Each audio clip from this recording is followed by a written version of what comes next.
ടോണിയെ അങ്ങനെ ഒറ്റക്കിട്ടച്ച് പോകാൻ പറ്റൂ?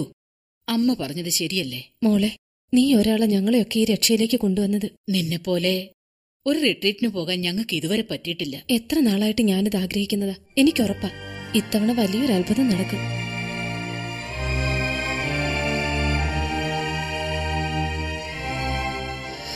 പാവം, അവളുടെയും ആ കൊച്ചിന്റെയും കാര്യം കൂടി ഓർക്കുമ്പോഴാ. പക്ഷെ മമ്മ, ഞാൻ ഒറ്റയ്ക്കെങ്ങനെ? വേറെ മാർഗമില്ലാഞ്ഞിട്ടല്ലേ മോളെ. ഒരു 3-4 മാസം മുമ്പായിരുന്നെങ്കിൽ സാരമില്ലായിരുന്നു. ഇതിപ്പോ അവന്റെ അടുത്ത് ആരെങ്കിലും വേണം. എനിക്ക് പേടിയാ മമ്മ. എന്നെ കണ്ട് അപ്പ തുടങ്ങും അച്ഛൻ ചീത്ത. പിന്നെയാ ഞങ്ങൾ രണ്ടുപേരും ഒറ്റയ്ക്ക് വീട്ടിൽ, അതും 5 ദിവസം. എനിക്ക് ശരിക്കും പേടിയാ. ഒക്കെ ശരിയാകും. ലീന പറഞ്ഞത് കേട്ടില്ലേ?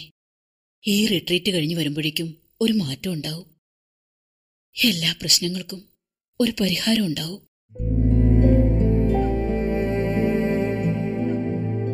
ഒന്നും എന്റെ മോൻ വേണമെന്ന് വെച്ചായിരിക്കില്ല. അവൻ ഇങ്ങനൊന്നും അല്ലായിരുന്നു.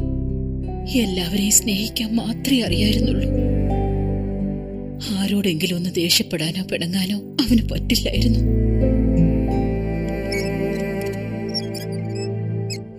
ആരാത്? ആ, നീയോ? ഇനി നിനക്കെന്താ വേണ്ടത്? ചോദിച്ച കേട്ടില്ലേ? എന്നെ മുറി നിനക്കെന്താ കാര്യം? വെള്ളം അങ്ങോട്ട് വെച്ചേക്ക്.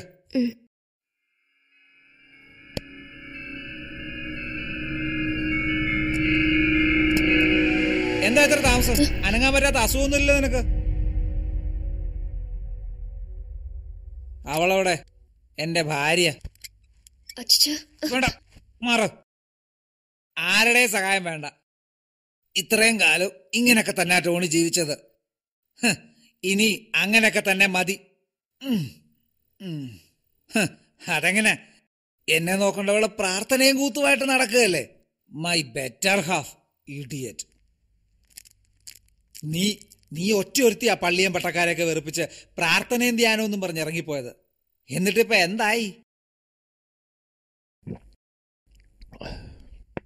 ഒരു പോണഗെയിൻ. ദേ, ഞാനൊരു കാര്യം പറഞ്ഞേക്കാം. ഇന്നോ നാളെയോ എന്ന് പറഞ്ഞിരിക്കുക ഞാൻ. മര്യാദയ്ക്ക് വല്ലതും പഠിച്ചൊരു നിലയിലാവാൻ നോക്ക്. അതിനാ ഇല്ലാത്ത കാശ് മുടക്കി അത്രയും വലിയ കോളേജ് ചേർത്തിരിക്കുന്നത്.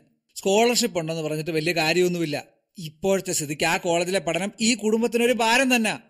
കണ്ണി കണ്ട ഉപദേശിമാരുടെ വാക്കും കേട്ട് ഉഴപ്പി നടക്കാതെ വല്ലതും പോയിരുന്ന് പഠിക്കാൻ നോക്ക്. അല്ല പിന്നെ ആപത്ത് കാലത്തെ അവരൊന്നും കൂടെ ഉണ്ടാവില്ല. നമ്മൾ തന്നെ എല്ലാം അനുഭവിക്കേണ്ടി വരും. ഇറങ്ങിയിട്ടുണ്ട് കുറെ ഉപദേശിമാരും പ്രാർത്ഥനക്കാരും. എന്താടി? എന്താ ഒന്നും മിണ്ടാത്തത്? എന്റെ ഉപദേശം നിനക്കത്ര മോശമായിട്ട് തോന്നിയോ? അതോ ഇനിയിപ്പോ അതിനെത്ര വില വെക്കേണ്ടതാണോ? അതല്ല അച്ഛാ. വേണ്ട, ഒന്നും പറയണ്ട. എന്റെ കാലുകൾ മാത്രമേ തടഞ്ഞിട്ടുള്ളൂ. ബുദ്ധിക്ക് ഓർമ്മയ്ക്ക് ഒന്നും ഇതുവരെ ഒരു കുഴപ്പം പറ്റിയിട്ടില്ല. അങ്ങനെ ഒരു നില വരുന്നവരെ എന്റെ ഉപദേശം ഈ വീട്ടിൽ വില വെക്കേണ്ടി വരും. കടന്നു നോക്കി എന്റെ മുന്നിൽ നിന്ന് പോവാൻ.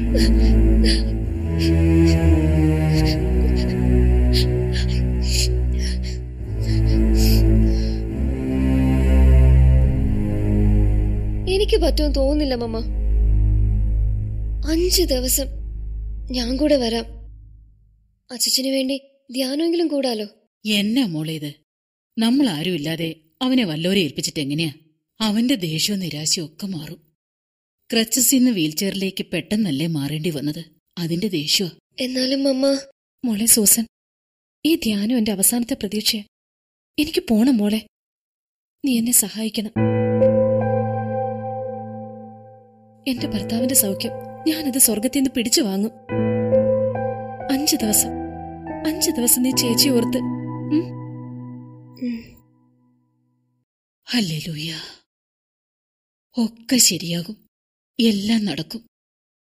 അധികം താമസിയാതെ ടോണിമോനും കൂടി നമ്മുടെ കുടുംബമായിട്ട് ആരാധിക്കും. എല്ലാ മരുന്നുകളും ചികിത്സയും കൈയൊഴിഞ്ഞ അച്ചാച്ചന് രോഗം പടർന്ന് വഷളാവുന്നതിന് മുമ്പ് ദൈവത്തിന് മാത്രമേ എന്തെങ്കിലും ചെയ്യാൻ കഴിയൂ.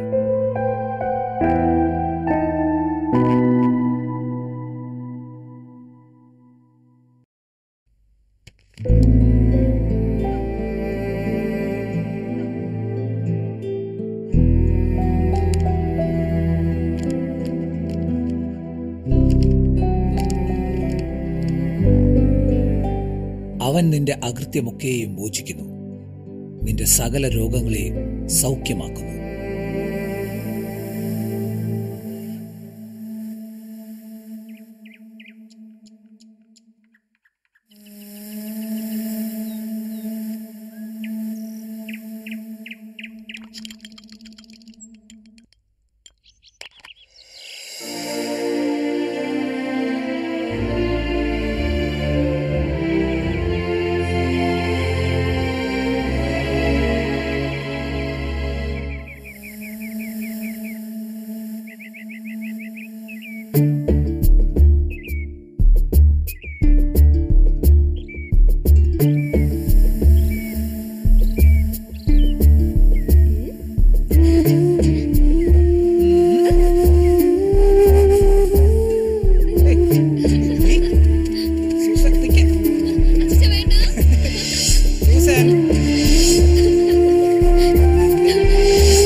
With love, Susan.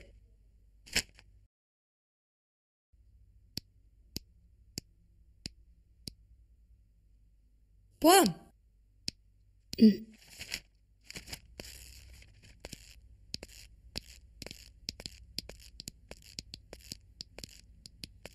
ടടങ് ടടങ്. എന്താ ഇത്? മോശട്ടോ, ആരെങ്കിലും കണ്ട? ആരും കണ്ടിട്ടില്ല. ഇനി നീയായിട്ട് ആരോട് പറയാതിരുന്നാ മതി. ഇതില്ലെങ്കിലേ എക്സാമിന് ഞാൻ തോറ്റ് തൊപ്പിയിടും. അത് ബോറോ ചെയ്താ പോരായിരുന്നോ? അതിനിത് ആരോ റിസർവ് ചെയ്തിരുന്നതാ. ദേ, എക്സാം കഴിഞ്ഞാൽ തിരിച്ചുകൊണ്ടേ വെച്ചേക്കണം. ഉത്തരവ് മാഡം. വേഗോട്ടെ. എന്താടാ, എന്തു പറ്റി? ഒന്നുമില്ല. എന്താ ചെയ്യുന്നേ? വാടാ.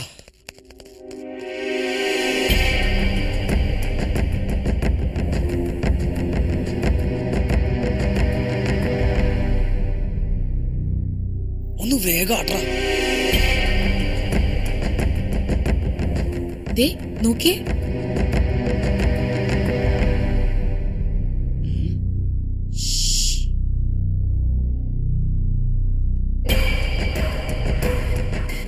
ഇതൊന്നും അത്ര ശരിയല്ല.